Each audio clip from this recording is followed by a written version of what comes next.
بسم الله الرحمن الرحيم. Assalamualaikum warahmatullahi wabarakatuh.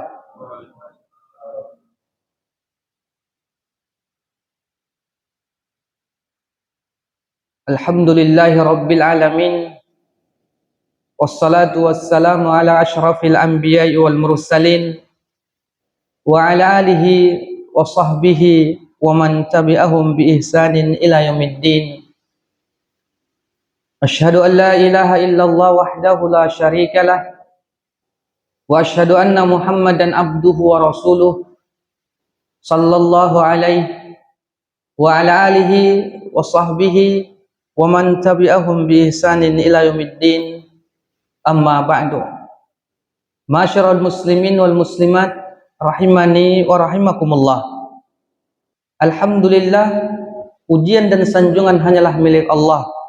Kita bersyukur atas nikmat yang Allah berikan pada kita, terkhususnya nikmat keimanan dan keislaman, dan juga nikmat kesehatan dan kesempatan hingga kita bisa duduk di majlis ilmu untuk mengingatkan kita kepada Allah, mengingatkan kita kepada negeri akhirat. Maka di antara hal tersebutlah Allah ingatkan kita di dalam firman-Nya, wa zakir fa inna dzikra tanfa'ul mu'minin. Berilah peringatan, karena peringatan itu sangat bermanfaat untuk orang-orang muslim. Kalau kita tidak saling mengingatkan, maka terjatuhlah kita ke dalam jurang kehancuran. Kemudian kita juga tidak lupa untuk terus memperbanyak salawat dan salam kita kepada baginda Rasul Muhammad sallallahu alaihi wasallam. Beliaulah tauladan kita, beliaulah yang kita ikuti. Kaum muslimin dan muslimat yang dirahmati oleh Allah, kita akan melanjutkan pembahasan kita dalam kitab Syarhu Al-Urjuzah Al-Mi'iyah li Ibni Abil Izz.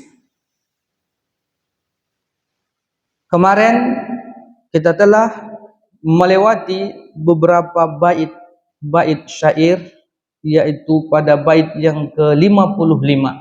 Sekarang kita akan memasuki bait yang ke-56. Wa qainuqa'u ghazwuhum fil isri wa ba'du dhahha yauma idin nahri. Pengarang kita menyebutkan setelah bait yang sebelumnya, masuklah kita bait yang ke-56. Wa qainuqa ghazwuhum fil isri, maka terjadilah perang Qainuqa, yaitu setelah terjadinya perang Badar. Wa ba'du dhahha yauma idin nahri, yaitu setelah itu akan terjadinya syariat berkurban pada hari An-Nahar. Dikatakan wa Qainuqa ghazwuhum fil isri, ay Banu Qainuqa. Terjadinya perang Qainuqa, yaitu terjadinya perang antara kaum muslimin dan orang-orang Yahudi. Wahum qabilatun min qabailil yahud as-salasah allati kanat fil Madinah.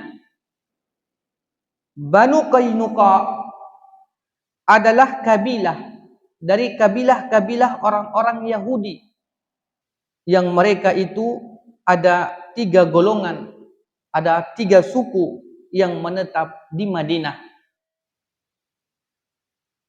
Hina hajaran Nabi sallallahu alaihi wasallam ilaiha, ketika Nabi sallallahu alaihi wasallam hijrah di Madinah, hijrah ke Mekah, hijrah ke Madinah, kemudian menetap di Madinah. Waqad wa'adahum alaihi salatu wassalam, dan Rasulullah pun membuat perjanjian dengan mereka. Rasul sallallahu alaihi wasallam membuat perjanjian dengan orang-orang Yahudi ketika Rasul sampai di Madinah. Di antara adat istiadat orang-orang Arab seperti itulah dia. Ketika kita hijrah atau merantau ke tempat orang lain, maka harus ada yang namanya perjanjian. Kalau bahasa kita, lapor RT RW 24 jam. 1 kali 24 jam. Nah, disitulah nanti akan adanya perjanjian. Ente ngapai ke RT kami, oh mau kunjungan ini. Itulah adanya perjanjian. Wa tammat bainahu wa bainahum muahadah. Maka selesailah, sempurnalah perjanjian antara kaum muslimin dan orang-orang Yahudi ketika itu, atau yang kita kenal dengan perjanjian atau piagam Madinah. Piagam Madinah yang di dalamnya ada perjanjian antara orang-orang muslim dan orang-orang kafir. Wa kutiba bidzalika kitabun. Bahkan perjanjian-perjanjian, poin-poin isi perjanjian tersebut dibukukan dan ditulis. Hingga sekarang kita bisa menyaksikan dan melihat piagam tersebut, atau yang kita dengar, yang kita kenal dengan piagam Madinah tersebutlah ia. Wa kana Banu Qainuqa awwalu qabail Yahud naqdan lil ahdi. Namun yang menjadi masalah setelah dibuatnya perjanjian-perjanjian, poin-poinnya sudah jelas, ditulis dan dibukukan, namun ternyata orang-orang Yahudi malah melanggarnya. Orang-orang Yahudi berkhianat terhadap perjanjian ketika itu. Fahasaruhum alaihi salatu wassalam 15 lailah. Karena orang-orang Yahudi berkhianat, melanggar perjanjian, maka mereka pun dikepung, mereka pun tidak diperbolehkan keluar dari tempat mereka selama 15 hari.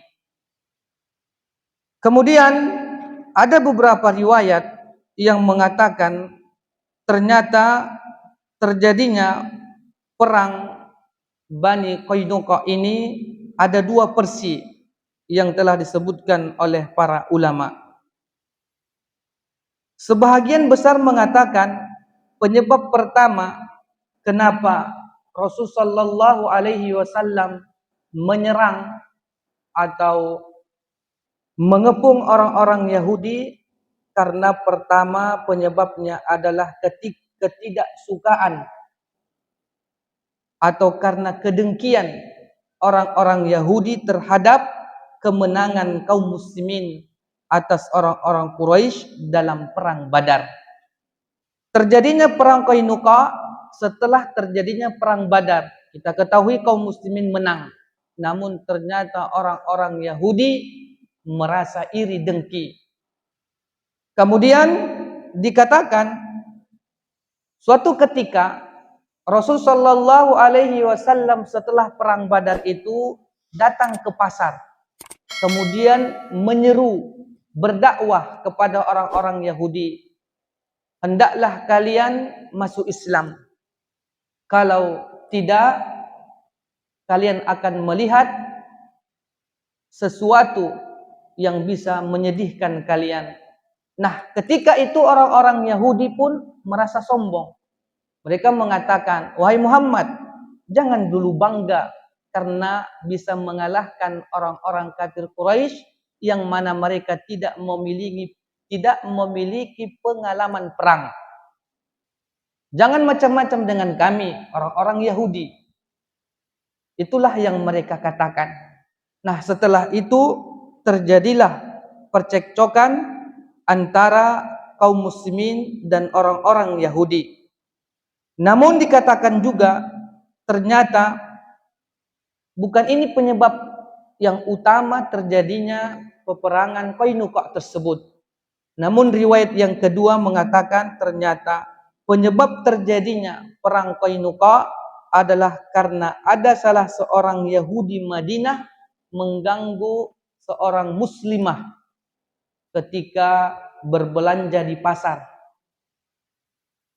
Muslimah, seorang wanita muslimah berbelanja di pasar Madinah. Ia memakai cadar menutup wajahnya.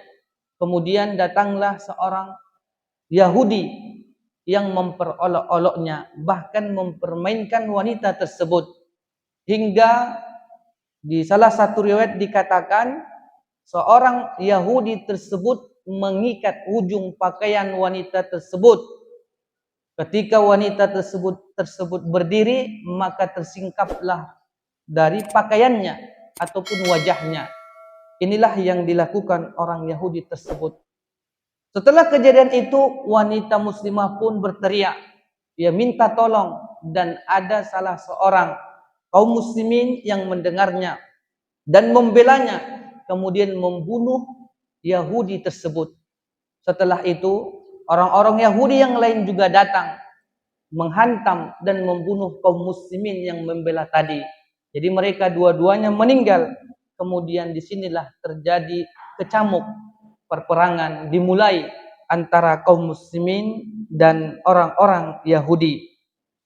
Kaum muslimin dan muslimat yang dirahmati oleh Allah Subhanahu wa taala, maka sebahagian ulama mengatakan dalil yang paling kuat kenapa terjadinya perang Qainuqa adalah penyebab yang kedua, karena membela kehormatan seorang wanita muslimah yang dilecehkan orang Yahudi. Namun pada saat ini kita malah tidak memiliki kekuatan. Umat Islam dibantai, umat Islam diperolok-olok. Kita tidak bisa berbuat apa-apa. Maka mari kita kembali kepada agama kita. Kemudian dikatakan ternyata kisah pengepungan, kenapa Rasul sallallahu alaihi wasallam juga mengepung orang-orang Yahudi tersebut selama 15 hari, karena para ulama sejarah mengatakan ya disebabkan ulah mereka tersebut. Disebabkan karena adanya percekcokan di pasar tersebut, maka Rasulullah pun menyuruh kaum muslimin menjaga mengepung mereka selama 15 hari. Namun ternyata orang-orang Yahudi tidak bisa kemana-mana.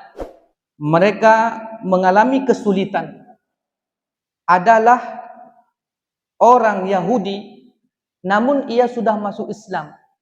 Tapi ternyata keislamannya itu hanyalah sebatas yang kita kenal dengan munafik. Itulah dia yang dikenal dengan Abdullah ibnu Ubay ibnu Salul, Rasul munafik, kepalanya orang-orang munafik. Ternyata Abdullah ibnu Ubay ibnu Salul memiliki sekutu dengan orang-orang Yahudi tersebut. Ia memiliki kerjasama antara orang-orang Yahudi dan Abdullah ibnu Ubay ibnu Salul. Karena Rasulullah mengepung, Rasulullah itu tidak membolehkan orang-orang Yahudi keluar, tidak boleh melakukan aktivitas ini dan itu, atau bahasanya diboikot. Maka Abdullah ibnu Ubay ibnu Salul inilah datang menemui Rasul dan melobinya. Maka kata para ulama di antara hikmahnya, ternyata orang-orang Yahudi itu jago melobi. Pintar mereka menyusun kata-kata. Mereka strategi dalam hal melobi luar biasa. Maka sama juga halnya yang kita tahu dari sejarah-sejarah lepasnya Palestina itu di tangan orang-orang Yahudi sekarang karena lobi-lobi mereka. Mereka jago. Mereka akan mengeluarkan seluruh tenaganya untuk menjebolkan satu proyek yang mereka inginkan. Nah, di antara proyek yang dilakukan Abdullah ibnu Ubay ibnu Salul melobi Rasul agar Rasulullah sallallahu alaihi wasallam melepaskan orang-orang Yahudi. Namun pada dasarnya, pada awalnya Rasul sallallahu alaihi wasallam itu dikatakan ingin membunuh orang-orang Yahudi yang berkhianat tersebut. Orang-orang Yahudi yang melecehkan kehormatan seorang wanita tersebut. Maka dikatakan min muntasafi syahri Syawal ila ghurrati hilali Dzulqa'dah. Dan kejadian itu ternyata terjadi di pertengahan bulan Syawal, mau masuk ke awal bulan Dzulqa'dah. Wa alqallahu subhanahu wa ta'ala fi qulubihim ru'ba. Kemudian Allah pun melantarkan atau memasukkan rasa ketakutan di dalam hati orang-orang Yahudi. Wa nazalu ala hukmin Nabi sallallahu alaihi wasallam fa amara bihim fakattifu. Kemudian orang-orang Yahudi kenapa diperlakukan Rasul seperti itu? Karena mereka menurunkan atau membatalkan perjanjian hukum dengan Rasul sallallahu alaihi wasallam. Setelah itu Rasulullah pun mengepung mereka. Rasulullah pun ada di dalam riwayat yang lain mengikat laki-laki kaum Yahudi ketika itu. Wa kana arada alaihi salatu wassalam ayyaqtula muqatilahum. Nah, di sini diriwayatkan bahwa Rasulullah ketika itu sebenarnya ingin membunuh mereka. Lakin syafa'a fihim Abdullah ibnu Ubay alladhi kana azhara islamah wa alaha 'ala Nabi sallallahu wassalam. Namun ternyata Abdullah ibnu Ubay ibnu Salul datang dan meminta syafaat kepada Rasul, melobi-lobi Rasul. Beliau pun meminta agar Rasulullah tidak menyakiti, tidak membunuh orang-orang Yahudi ketika itu. Fa amara an-nabiy alaihi salatu wassalam ay yujlau wa yukhraju minal Madinah. Namun ternyata berhasillah lobi-lobi Abdullah ibnu Salul tersebut. Maka Rasulullah pun tidak jadi membunuh orang-orang Yahudi ketika itu. Namun mereka dijauhkan atau mereka dikeluarkan dari Madinah. Inilah di antara sejarah singkat terjadinya perang Qainuqa. Maka dikatakan bahwa ternyata peperangan tersebut tidaklah terlalu begitu besar. Karena apa? Karena lobi-lobi yang dilakukan Abdullah ibnu Ubay ibnu Salul tersebutlah. Begitu dahsyatnya kemunafikan yang dilakukan Abdullah ibnu Ubay ibnu Salul. Kaum muslimin dan muslimat yang dirahmati oleh Allah Subhanahu wa taala, kejadian perang Qainuqa ini banyak hal faedah yang bisa kita peroleh. Di antaranya dikatakan bahwa peristiwa ini menunjukkan bahwa orang-orang Yahudi memiliki iri dengki yang luar biasa kepada kaum muslimin. Maka mereka pun tak mau dan tak senang melihat kaum muslimin. Penyebab utamanya adalah karena kaum muslimin menang dalam perang Badar Kubra tersebut. Maka pada intinya sebahagian ulama mengatakan hingga kiamat pun nanti tiba, orang-orang Yahudi itu tidak akan pernah suka dengan umat Islam. Maka berhati-hatilah. Maka Allah juga telah menekankan dan menegaskan walan tardo angkal yahud wan nasara hatta tattabi'a millatahum. Orang-orang Nasara, orang-orang Yahudi dan Nasrani, mereka tidak akan pernah senang melihat umat Islam hingga kita umat Islam mengikuti mereka.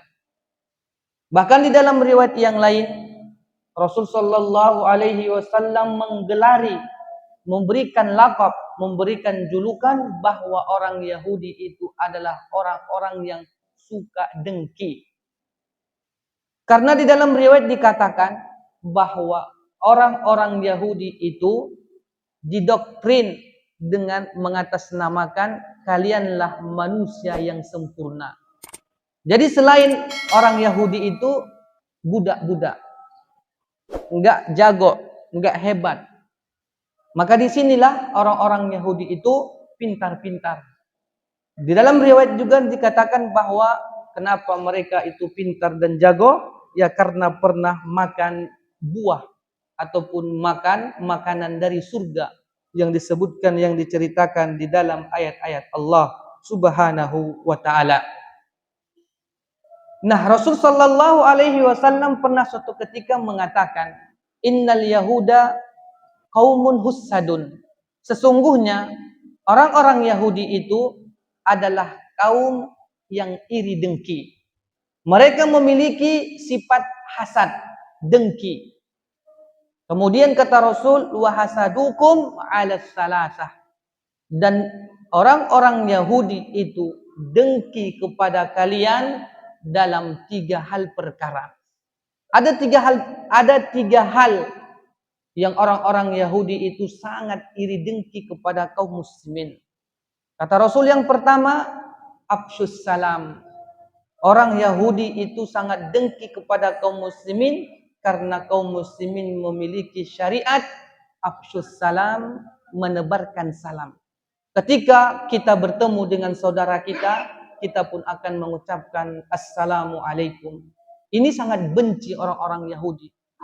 Ini menunjukkan bahwa ketika kita bertemu, kemudian saling menyapa, berarti hati kita sedang bersatu. Tak ada iri, nggak ada dengki. Tapi kalau kita jumpa, salam pun enggak, kemudian mukanya pun membeyut, mukanya pun entah gimana, ya sama halnya lah ketika kita punya utang sama kawan. Gimana caranya kalau bisa jangan pernah jumpa. Kalau jumpa pun pura-pura enggak nampak. Nah, itulah bahasanya. Jadi orang-orang Yahudi tahu kalau kaum muslimin itu suka menyebarkan salam, berarti hati mereka itu bersatu. Susah menghajarnya, susah memeranginya, susah memecah belahnya. Maka kadang ada sekelompok kaum muslimin itu dia sangat keras. Di antara tandanya satu, kalau tidak satu frekuensi, tidak satu pandangan dengan dia, mengucapkan salam pun tidak mau. Ini yang kaum muslimin sukanya seperti itu. Gimana caranya kaum muslimin itu jangan menghidupkan sunnah afsyus salam. Karena nanti dari zahirnya saja orang takut. Kok ramah-ramah kaum muslimin. Berarti mereka tidak ada masalah. Maka mereka bisa bersatu. Yang kedua, kata Rasul sallallahu alaihi wasallam, di antara iri dengki yang dipendam orang-orang Yahudi kepada kaum muslimin adalah wa iqamatus shaffi, yaitu meluruskan saf-saf mereka ketika melaksanakan ibadah kepada Allah Subhanahu wa taala.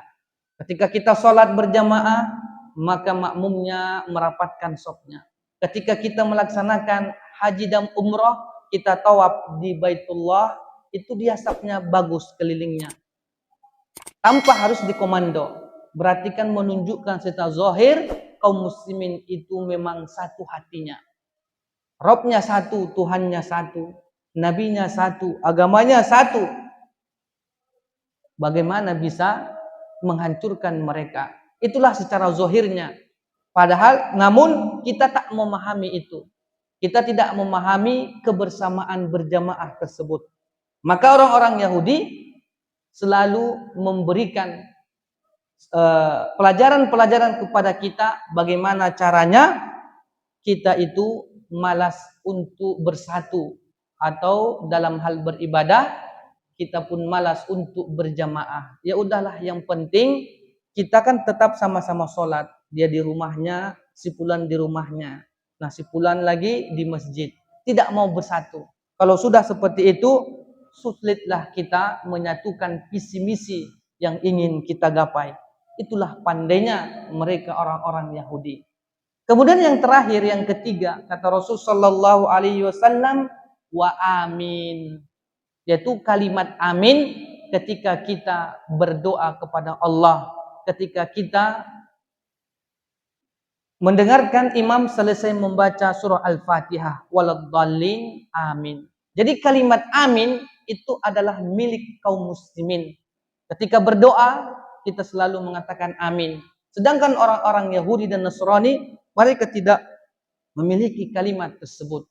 Nah, di sini menunjukkan bahwa ketika ada orang berdoa, kemudian kita kaum muslimin mengaminkan, menunjukkan kita itu mendukung apa yang ia inginkan dari hal kebaikan.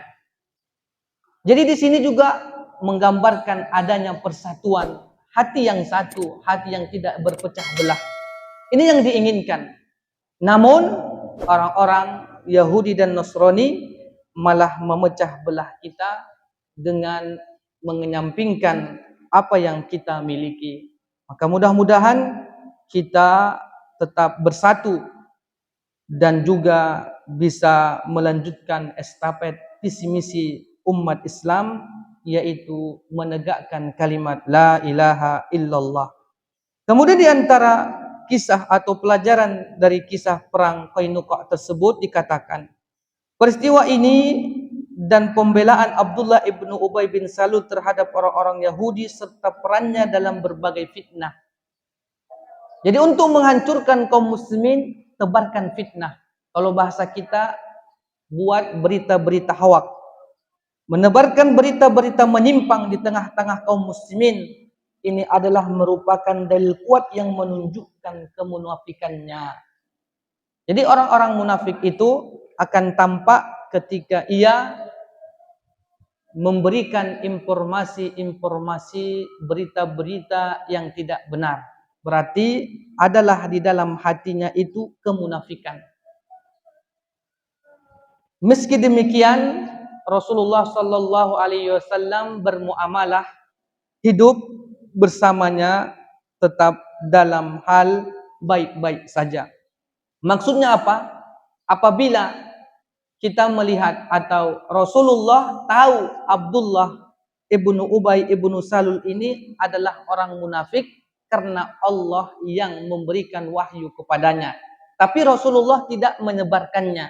Namun Rasulullah itu tetap hidup bersamanya tanpa ada hal-hal yang dikecualikan. Rasulullah sallallahu alaihi wasallam hidup bersama orang-orang munafik sesuai hidupnya sama seperti orang-orang muslim yang lainnya. Tidak ada pilih bulu. Memang karena di antara ijma' para ulama mengatakan, kalaulah kita melihat ada orang munafik yang benar-benar munafik saat ini, maka tetaplah kalian bermuamalah dengannya seperti orang muslim. Maksudnya apa? Di sini kita bisa mengambil sebuah kaidah. Misalnya ada saudara kita dengan pemahaman yang keras, maka tetaplah hidup bersamanya seperti kaum muslimin. Dia itu bukan non-muslim. Sama halnya seperti Rasul sallallahu alaihi wasallam tahu Abdullah ibnu Ubay ibnu Salul itu munafik, namun Rasulullah bermuamalah kepadanya bukan seperti orang-orang Yahudi dan Nasrani. Ini yang banyak yang kita tidak ketahui. Walaupun misalnya si fulan memiliki pemahaman yang keras, memiliki pemahaman begini dan begitu, karena dia masih kaum muslimin, ya kita juga bermuamalah kepadanya seperti halnya kaum muslimin yang lain. Kemudian pernah suatu ketika Umar bin Khattab mengatakan, Rasulullah sekarang sudah meninggal dunia. Jadi kita tak tahu mana orang munafik, mana orang muslim yang sejati. Maka beliau pun mengatakan dan menetapkan dengan mengatakan, inna unasan kanu yu'khazuna bil wahyi fi ahdi Rasulillah sallallahu alaihi wasallam. Sesungguhnya banyak orang yang dihukum berdasarkan wahyu pada masa Rasul sallallahu alaihi wasallam. Jadi ketika Rasul itu masih hidup, hukuman dijatuhkan berdasarkan wahyu yang Allah wahyukan kepada Rasul. Namun sekarang Rasulullah itu sudah wafat, kata Umar bin Khattab.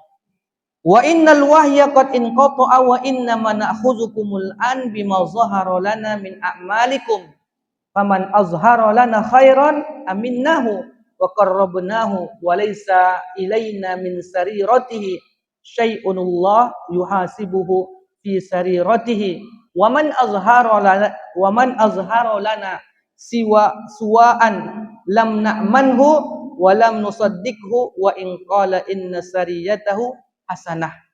Kemudian Umar pun mengatakan, sekarang kami akan menghukumi kalian sesuai dengan perbuatan-perbuatan kalian yang tampak.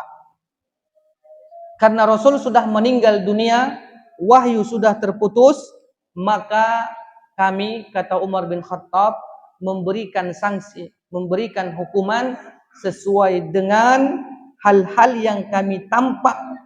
Falisa minallahi fi syai' illa an tattaqu minhum tuqah.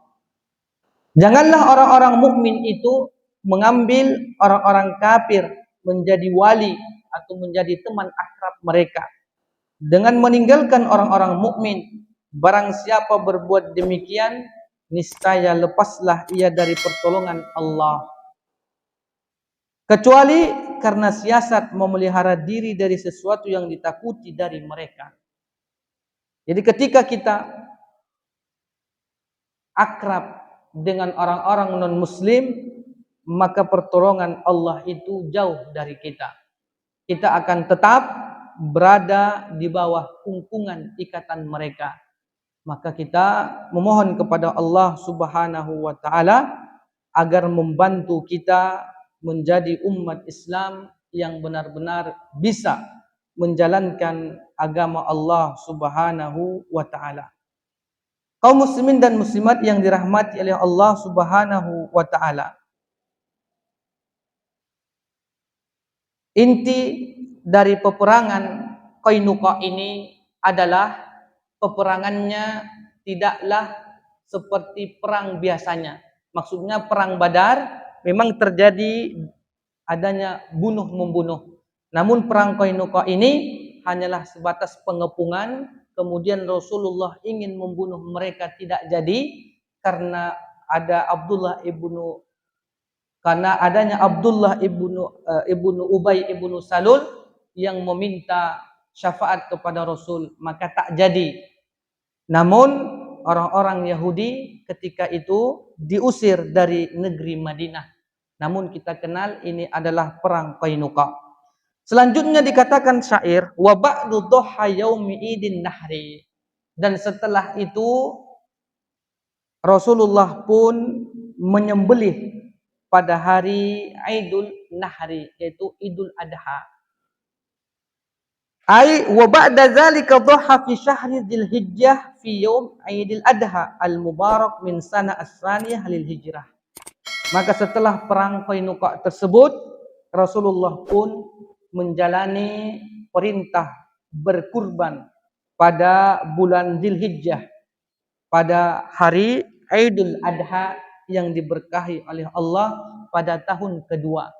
Jadi syariat menyembelih atau berkurban Allah perintahkan ketika Rasulullah itu di Madinah pada tahun yang kedua. Qala Ibnu Asir, kemudian Ibnu Asir pun mengatakan, wa fiha dhuha Rasulullah sallallahu alaihi wasallam bil Madinah. Maka setelah itu Rasulullah pun melaksanakan ibadah kurban di Madinah. Wa kharaja bin nasi ilal musalla.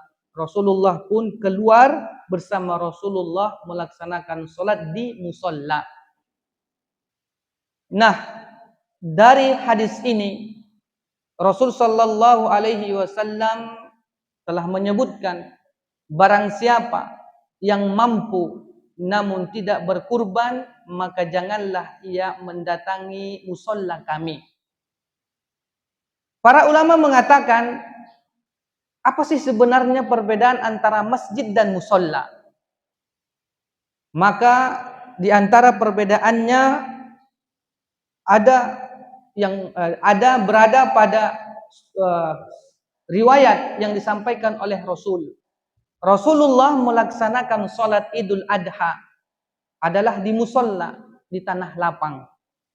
Jadi definisi musolla itu adalah tempat sholat yang jarang dipakai atau hanya musiman saja. Di antaranya ketika kita ingin melaksanakan sholat Idul Fitri di tempat itu. Ketika melaksanakan Idul Adha di tempat itu. Berarti tempat itu, musolla itu adalah tempat melaksanakan ibadah sholat, namun waktunya entah setahun sekali, setahun dua kali. Atau di dalam riwayat yang lain atau pendapat ulama mengatakan musolla itu adalah tempat sholat persinggahan orang-orang musafir. Jadi ketika Rasulullah itu berangkat perang, beliau akan sholat zuhur di tempat ini. Kemudian perang di perang yang lain, melewati tempat tersebut, mereka akan sholat juga di tempat itu. Hanyalah tempat persinggahan untuk melaksanakan sholat. Inilah yang dikatakan dengan musolla secara ilmu fikihnya. Sedangkan masjid adalah tempat melaksanakan sholat 5 waktu sehari semalam. Walaupun tidak ditegakkan Jumat di dalamnya. Misalnya, kalau bahasa kita di Indonesia berbeda pula istilahnya. Kalau musolla itu adalah tempat sholat yang tidak ditegakkan Jumat di dalamnya. Itu baru masjid. Kalau musolla tidak ditegakkan sholat Jumat di sana. Padahal secara syariat bukan seperti itu pemahamannya. Maka yang lebih dekat makna dari masjid dan musolla, masjid itu tempat melaksanakan sholat fardu 5 hari sekali. Dan walaupun tidak ditegakkan di sana Jumat, itu tetap namanya masjid. Sedangkan musolla kebalikan dari itu, yaitu hanyalah tempat atau lapangan yang dipakai untuk sholat Idul Fitri atau Idul Adha, ataupun tempat persinggahan. Kalau kita misalnya di kampung-kampung, ada itu tempat di pinggir-pinggir jalan itu dia musolla-musolla. Nah, itulah dia sebenarnya musolla dalam pandangan syariah menurut pendapat yang paling rajih. Kaum muslimin dan muslimat yang dirahmati oleh Allah. Wa kharaja bin nasi ilal musalla, dan keluarlah Rasulullah bersama manusia ke musolla. Wa dzabaha biyadihi syataini. Kemudian ketika itu pada Idul Adha, Rasulullah pun menyembelih 2 kambing dengan kedua tangannya. Wakila syad, ada yang mengatakan Rasulullah itu hanya menyembelih 1 kambing saja. Namun pendapat yang paling kuat mengatakan 2 kambing. Maka di sini juga ketika kita melihat syariat kurban itu, Rasulullah ketika berkurban, ia peruntukkan 1 untuk diri dan keluarganya, dan 1 kambing lagi untuk kaum muslimin dan muslimat. Maka terlepaslah orang-orang yang tidak mampu dari kalangan kaum muslimin, tak mampu mereka berkurban, maka Rasulullah sallallahu alaihi wasallam sudah memberikan kemudahan bagi mereka. Karena Rasulullah juga menyebutkan, ini kurban untuk keluargaku dan ini kurban untuk kaum muslimin seluruhnya. Maka janganlah bersedih hati ketika kita hidup dalam keadaan tidak mampu dan tidak bisa berkurban, karena Rasulullah sudah mewakilkan kita. Wa kana dzalika bad'u hadhihi syairah, maka hal itulah dimulai dari ibadah awal dari syariat berkurban. Jadi intinya bahwa ternyata setelah terjadinya perang Qainuqa dan masuklah syariat berkurban pada hari Idul Adha. Mudah-mudahan Allah Subhanahu wa taala memudahkan kita untuk melaksanakan ibadah kepadanya sesuai dengan perintah Allah dan Rasul-Nya. Inilah yang bisa kita sampaikan pada pertemuan kali ini. Mudah-mudahan kita bisa menjalankan apa yang telah disebutkan Allah dan Rasul-Nya. Mungkin ada sedikit pertanyaan. Assalamualaikum warahmatullahi wabarakatuh. Waalaikumsalam. Ini berkenaan sejadah, Ustaz. Sajadah. Sejadah. adakah hukumnya berkenaan dengan tipis atau tebalnya yang diperbolehkan dalam syariat? Contohnya, mungkin orang sholat di atas kasur, apa boleh seperti itu, Ustaz? Mohon pencerahannya, itu aja, Ustaz. Nah, pertama, beribadah menggunakan alas. Ada dalam sebuah hadis Rasul sallallahu alaihi wasallam melarang sahabatnya solat di atas kasur. Solat di atas kasur, entah itu yang tebal ataupun yang tipis. Yang penting pada dasarnya Rasulullah melarang. Janganlah engkau solat di atas kasur. Kemudian selanjutnya, bagaimana hukumnya kalau kita itu solat di atas sajadah, bukan di atas kasur? Harus dibedakan juga antara kasur dengan sajadah. Maka di antara pendapat para ulama mengatakan bahwa bolehnya kita melaksanakan ibadah di atas sajadah. Di antaranya adalah solat. Hal itulah yang dikatakan oleh Ibnu Taimiyah di dalam kitab Majmu' Fatawanya. Beliau mengatakan, wa idza sabata jawazus shalah ala ma yufrashu bis sunnah wal ijma' ulima anna an-nabiy sallallahu alaihi wasallam lam yamna'hum ayyattakhidhu syai'an yasjuduna alaihi yattaquna bihil harra. Jika ada dalil pendukung yang menyatakan bahwa bolehnya solat di atas hal-hal ini berdasarkan sunnah dan ijma' kesepakatan ulama, maka diketahui bahwa Nabi sallallahu alaihi wasallam tidaklah melarang solat di atas alas untuk menghalanginya dari panas. Jadi intinya, ketika kita beribadah menggunakan sajadah, menggunakan alas selain kasur, maka Rasulullah tidak melarang hal tersebut. Tapi jangan pula solat di atas kasur.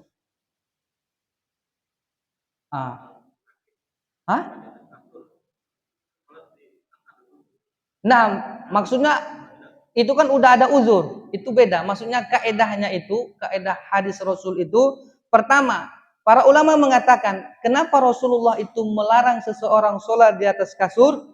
Karena menunjukkan dia itu malas. Kalau dia sakit, cuman mau dibuat. Bahkan kalau sakit nggak bisa berdiri, duduk pun boleh. Nggak bisa dia pun duduk, berbaring pun boleh. Ini udah di luar dari kaedah. Jadi yang sehat-sehat ini, ketika mereka melaksanakan ibadah sholat, mereka maunya, yaudahlah di apa saja di atas kasur. Ya mana tahu kayak contohnya kayak raja-raja. Raja-raja itu kan nggak mau mereka melakukannya dengan susah payah. Nah, kemudian disebutkan dari penjelasan tersebut bahwa ternyata solat di atas alas ataupun di atas sajadah, hal ini tidaklah menjadi perkara yang diharamkan, atau dengan bahasa lain, solat di atas sajadah atau di atas alas tidaklah termasuk perkara baru ataupun bid'ah. Ini tidaklah termasuk dalam hal itu. Namun dikatakan, kalau ada orang yang beranggapan kalau solat tidak di atas sajadah tidak afdol, ini yang keliru. Jadi sajadah itu adalah sebagai wasilah, perantara saja. Kalaupun tidak memakai sajadah, boleh-boleh saja. Tapi kalau dia memiliki keyakinan, solat itu harus di sajadah, lebih afdol. Kalau tidak, tidak afdol itu, tidak diterima dan lain, inilah yang keliru, inilah yang salah. Jangan sempat seperti itu. Jadi solat itu adalah dilaksanakan dengan apa adanya. Kalau ada sajadah kita pakai tidak masalah, karena dia adalah wasilah, dia adalah perantara saja. Sebagaimana halnya di sebagian riwayat dikatakan adanya sebahagian para sahabat itu kalau dia sholat karena di atas pasirnya panas sekali, mereka itu akan membantunya dengan tangannya. Terlalu panas, diletaknya di keningnya. Saking panasnya, ketika mereka melakukan perang, tinggalnya di padang pasir, melaksanakan ibadah sholat, ya karena saking panasnya, mereka pun memakai alas, pakai tangan mereka. Kemudian kaum muslimin dan muslimat yang dirahmati oleh Allah, intinya adalah bahwa hadis yang pertama, Rasulullah melarang jangan sholat di atas kasur. Itu memang ada teksnya asli dan kita bisa mendapatinya dalam kitab Bulughul Maram tentang bab-bab sholat. Kemudian selanjutnya untuk hal sholat di atas sajadah atau tikar atau alas yang lainnya, maka ini diperbolehkan dan bukanlah perkara bid'ah. Namun jangan pernah beranggapan kalau sholat di atas sajadah lebih afdol, lebih banyak pahalanya berlipat-lipat daripada sholat tanpa ada sajadah dan lain yang selainnya. Ini yang salah. Yang salah seperti itu. Wallahu a'lam bishawab. Itulah yang bisa mungkin kita sampaikan pada pertemuan kali ini. Aqulu qouli hadza wa astaghfirullah li wa lakum wa lisairil muslimin wal muslimat min kulli dzamb innahu huwal ghafurur rahim. Kita tutup dengan doa kafaratul majlis. Subhanakallahumma wa bihamdika asyhadu an la ilaha illa anta astaghfiruka wa atubu ilaik. Assalamualaikum warahmatullahi wabarakatuh. Waalaikumsalam warahmatullahi wabarakatuh. Kita melakukan umur isya, sunah-sunah wudhu biasa. Ya nggak ada misalnya, nggak ada apa. Apa ada settingan itu dimaafkan. Ketika kita kencing, itu tetesan itu kencing, mana dia apa kencing. Tapi itu dimaafkan. Bukan berarti semuanya harus pakai kan. Sedangkan yang kok terlalu kecil ini, mana mau dipakai? Makanya tayuk pada Sadaqallahul azim.